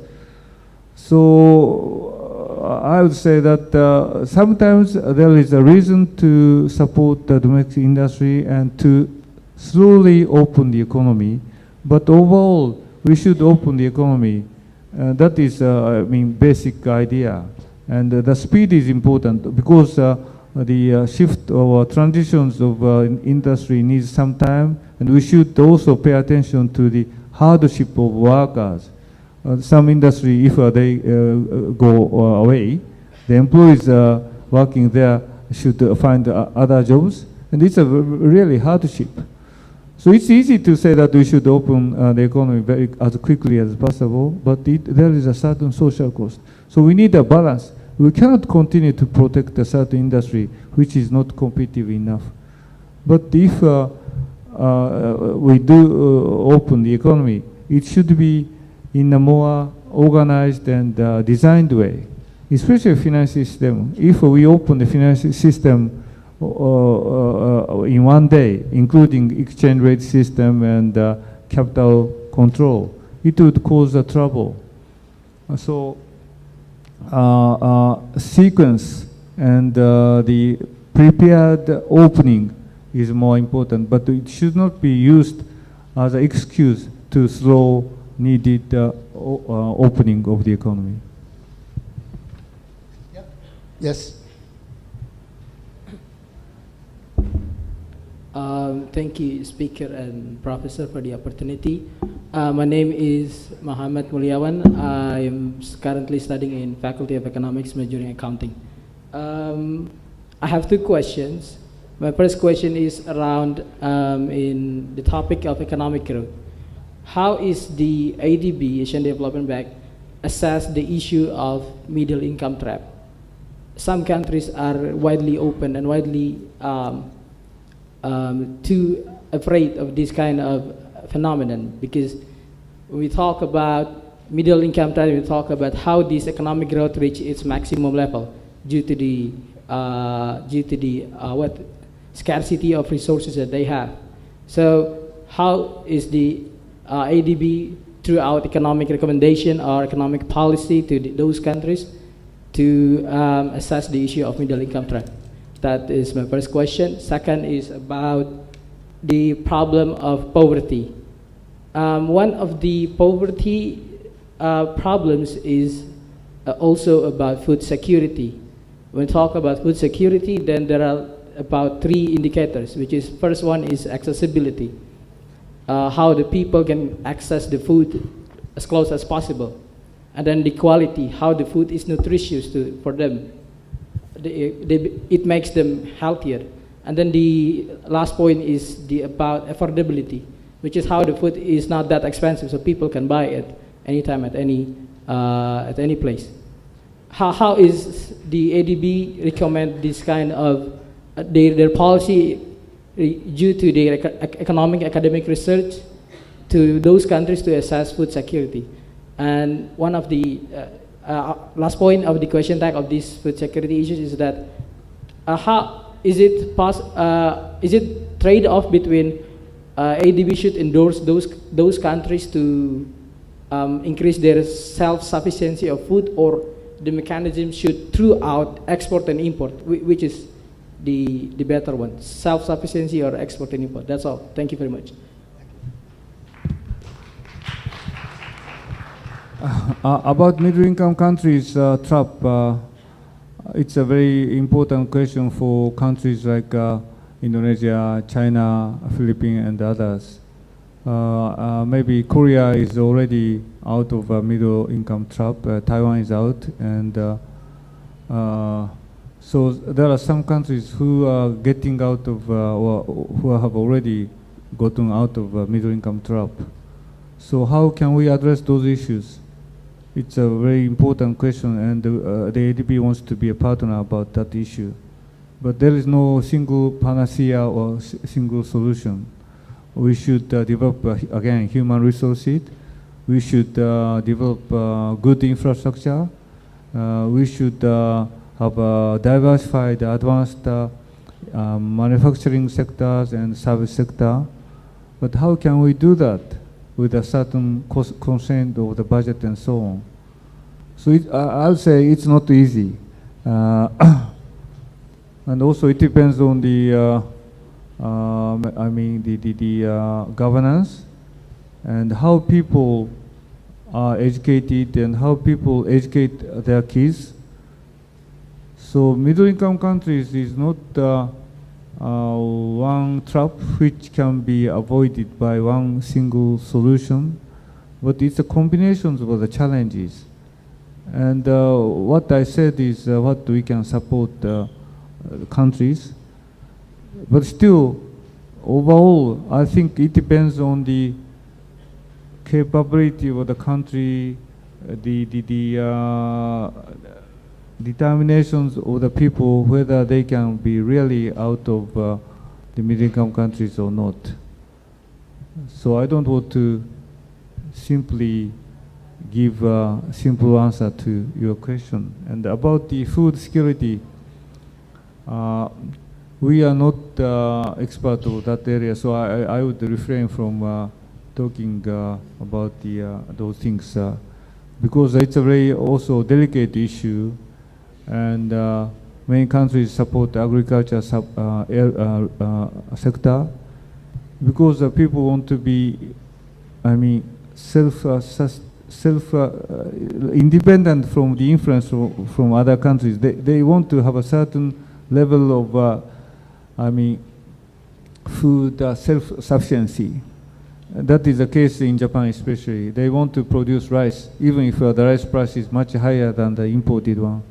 But it is regarded important for food security and also for keeping rural area prosper, and also to save some environment, like rice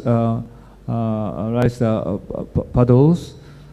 So I can understand it. And so I don't know what is the best policy about food security. Many countries have it, but we need maybe a balance. If we keep a very unproductive agriculture, it's not good. And in case of Japan, our agriculture policy is basically from the post-World War II period, and provide small lots of farming to smaller farmers instead of big landowners. To provide lands to all small farmers was policy, but because of that, productivity is low. But it's a really political issue. So, generally speaking, I would like to say that in food areas, also certain openness is important because it's more efficient. But there are many other elements, including food security. So I think it is upon the careful consideration by countries.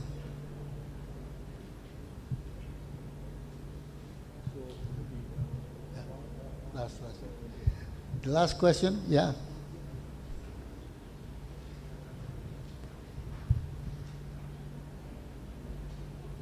Good morning, Mr. Nakao and Mr. Salim. I'm Marathur Putar from Industrial Engineering. My first question would point out the statement of domestic demand support sustainable growth. The question is, how do the ADB programs in Indonesia support sustainable Indonesia's GDP growth so far? And my second question, I apologize if this would sound bold and forward. My question is, in what percentage is the ADB's today's outstanding distributed in Indonesia? Are there any barriers for Indonesia for getting funded in many programs conducted by ADB in Indonesia? And what criteria does ADB put for the clients to get loan? Because I think that at the end of the day, ADB is a bank that needs to get profit from the operations. Thank you. Yeah, it's a very specific question. So, generally speaking, sustainable growth can be promoted by the ADB through the I mean the solar energy and renewable energy projects in Indonesia too, and thermal energy can be one of those ideas. So about climate change, about sustainability for climate issues, we are supporting those things.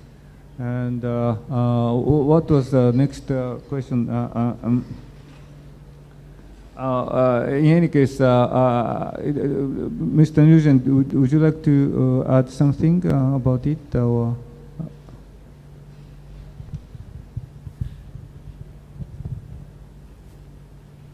Good morning. My name is Jim Nugent. I'm the Director General for Southeast Asia region, which covers all of the ASEAN countries. But I have a great pleasure to live in your beautiful country as a country director from 2007 until 2011. Can you keep closer to the microphone? Yeah. Paul also. I think in terms of the country programming, how we do it is that your government has a 5-year national development plan, which obviously you do every 5 years. And what ADB does is they prepare what we call a country partnership strategy. And I'll put the emphasis on partnership because it really is about ADB working closely with your government on your government's priorities. So what the government does with us is we sit and we go through a process of identifying areas that we would work together in your country where the government feels that ADB has some comparative advantage and some areas that they can add. So in the context of the present strategy in Indonesia, there's a large emphasis on inclusive growth, which I think I've heard a lot of people talk about today. And the other area is climate change, both in terms of mitigation and adaptation. We take it from there and we do what we call a 3-year rolling pipeline, or country operations business plan. And so we will have an allocation in the bank, but the government will give us the projects in which they want us to provide support on. Similarly with technical assistance projects. So I think in terms of getting access to these types of things, it's just a matter of having dialogue with the appropriate government offices and starting with possibly Bapanas and or the Ministry of Finance. We also have private sector operations, of course, which are at arm's length to the government, and they're direct interventions with the private sector. So that's how our program works in Indonesia.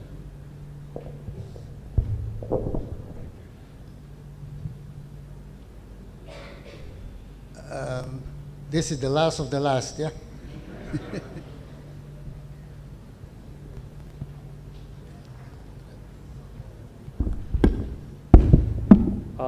Good morning. My name is Sigit. I'm from Faculty of Mathematics and Natural Science. My department is Geography. Follow the topic of the discussion is the role of Asia in the global of economics. So in geography, it means the close with the geoeconomic and also geopolitics, because the regional is also important when we're talking the economics.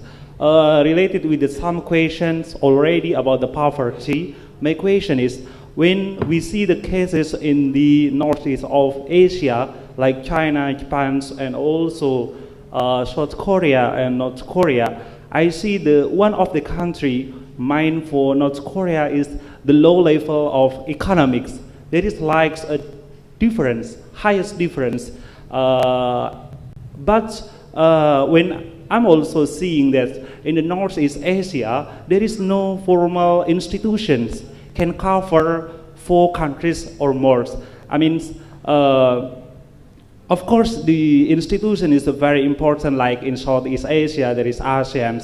So my question is, how about your opinions as the president of ADB to services are doing practice approach to make the decrease of the poverty in the North Korea, because North Korea also is part of international community. So this is also important in the geopolitics, international geopolitics. Thank you.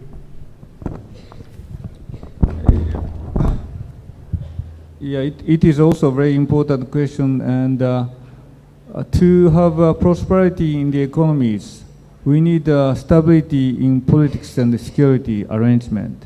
If countries are hostile to each other, if we cannot have cooperation between countries, it would harm the security or the safety of countries, but also harm the possibility of development. So in that regard, I think ASEAN is such a good example of enhancing cooperations without, promoting hostility to each other.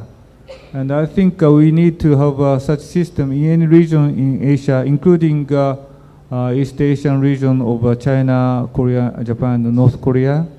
And it's unfortunate if because of territorial issues and so on, these countries are not, cannot cooperate as much as they can.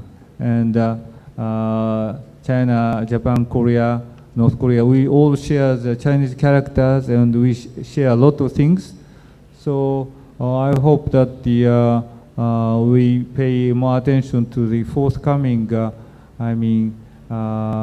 positive elements of our cooperation. We have supported each other for years. Japan, for instance, supported the Chinese development by providing a lot of concessional loans and aid and so on. And also Japan supported Korea. But of course there are many difficult issues, but we should overcome those issues. That is, at the Asian Development Bank, all countries, including China, Korea, and Japan, are cooperating very well. And also those countries regard ADB a very important institution for them. So I want to make ADB not just the leverage or the basis for the economic cooperation, but also for promoting friendship between countries. And about North Korea, it's a very difficult issue. And if they want us to come to support them, we are very happy to do that. And actually, from time to time, the international community is more deeply engaged with North Korea. If they say we wouldn't develop the nuclear weapons, in some occasions, countries, including Japan and the United States, try to support their, power project with the promise of not trying to develop nuclear weapons. But it's a very difficult country. And of course, poverty is a serious issue.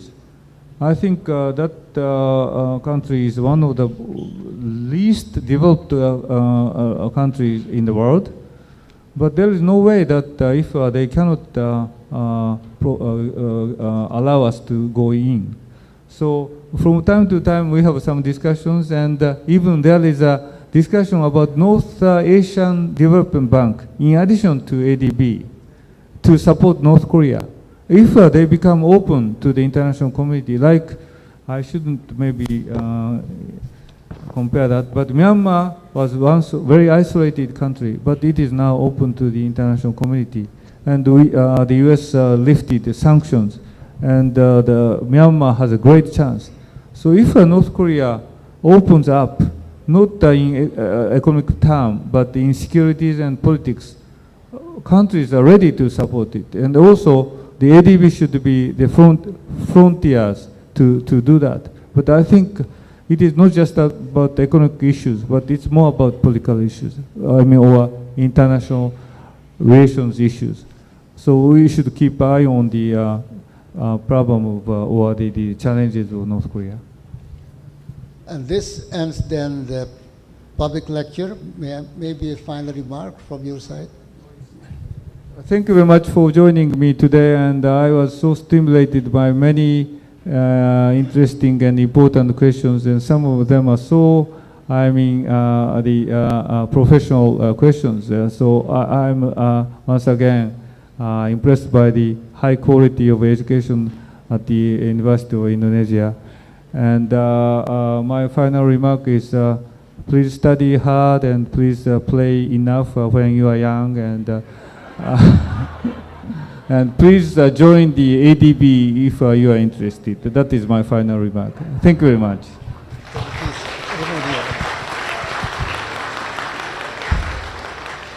Dear friends, that's a surprise. There's a committee that is watching all the questions and have ranked the questions according to 6 persons, in which he will get a special gift from the president of ADB. Number one is the girl, the first girl that raised the question. Can she step forward? Who was the first? Yeah. The second is those that raised the questions on the middle income trap. Please, maju sini. Third is that raised the questions on poverty. Yeah, okay. Fourth, on free trade. Which one was the fellow on the free trade? Or fifth, on rural area. Rural area. Sixth, on ASEAN. 1, 2, 3, 4, 5, 6. Yeah. And the last one on North Korea. Yeah. These are the brilliant students of University of Indonesia. They are the future of ADB personnel, of the top intellectuals in the ADB 1920-20. Not 2020. They have raised brilliant questions in good English, proving that they have listened well to the speech, to the lecture by President Nakao. May I ask President to submit the 6 books, not the 6 books dulu. Itu dulu. Yeah. The 6 books, no. Bukan, not that one. Not that one. No. The 6 texts, yeah. Not this one, sir. Not this. This is something. This is in it line.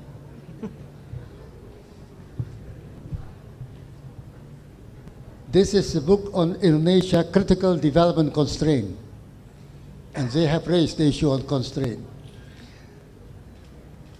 And they have the privilege that this book will be signed by President of Asian Development Bank.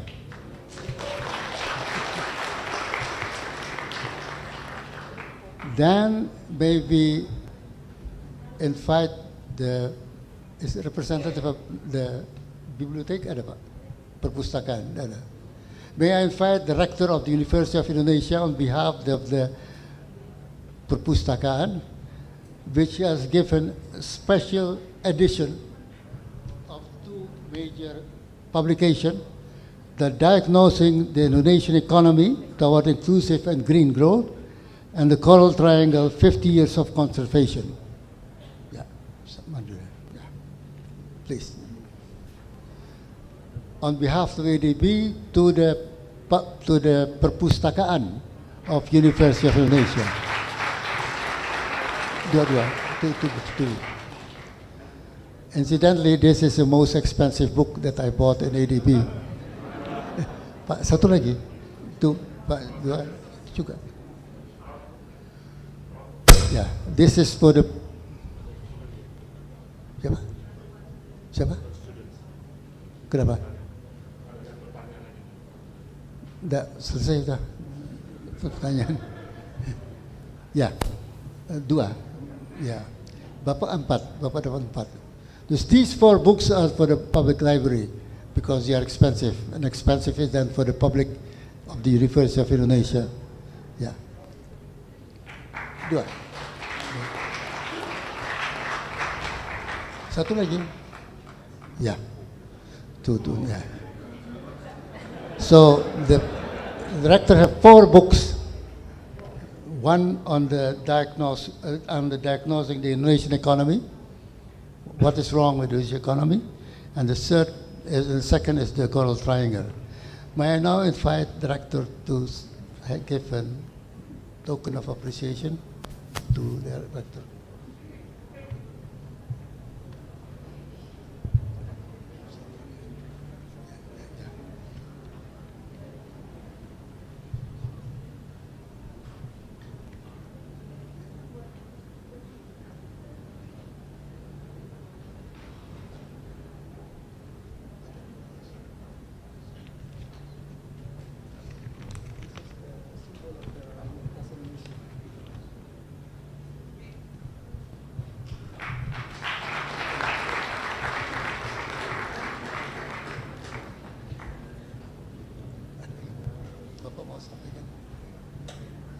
Another like that.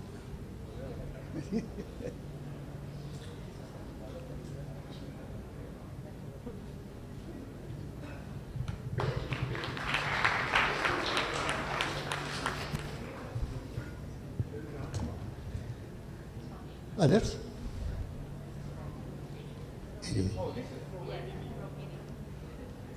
Director.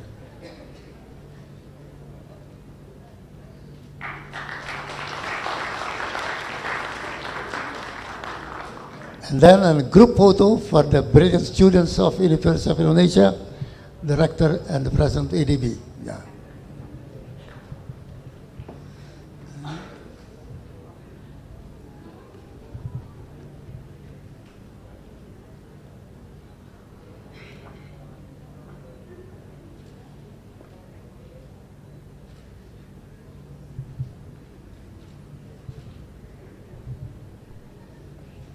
Thank you very much. I hope that one of you will be somehow become the president of ADB 2030. Good luck.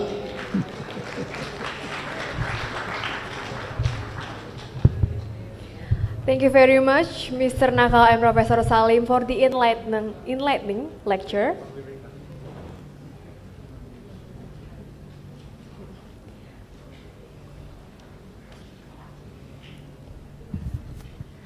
And thank you again for the token of exchange of token of appreciation.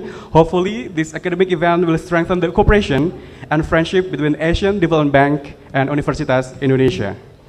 To Professor Anis and Mr. Nakao, and also Professor Salim, we would like you to stay on the stage, and we invite all the VIP guests to please come forward to have group photo session.